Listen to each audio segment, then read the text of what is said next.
Kejaksaan Negeri Kepulauan Talaut nampaknya tak main-main dalam mengungkap tindak pidana korupsi yang terjadi di Kabupaten Talaut, dan kali ini salah satu pekerjaan yang dinilai bermasalah yakni paket pekerjaan peningkatan ruas Jalan Lirung Kalongan pada Dinas Pekerjaan Umum dan Penataan Ruang Provinsi Sulawesi Utara dengan pagu anggaran senilai 15 miliar rupiah. Dugaan tindak pidana korupsi paket pekerjaan peningkatan Jalan Lirung Kalongan di Dinas Pekerjaan Umum dan Penataan Ruang Provinsi Sulawesi Utara dengan pagu anggaran 15 miliar rupiah.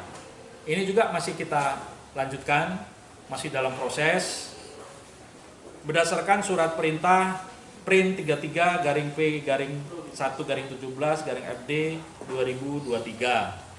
Kajari menilai paket pekerjaan peningkatan ruas Jalan Lirung Kalongan tersebut tak sesuai dengan klasifikasi standar pekerjaan. Bahkan ia menilai oleh pihak pelaksana dalam pekerjaan tersebut terkesan asal jadi. Pasalnya kini ruas jalan tersebut belum setahun dibangun, namun kini nampak sudah mulai rusak di beberapa titik.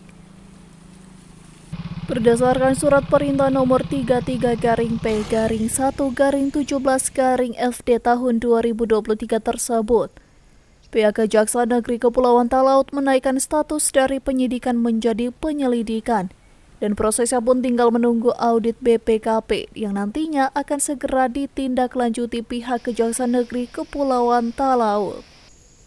Dari Talaut, Alfred Tumanung melaporkan untuk Kawanua TV.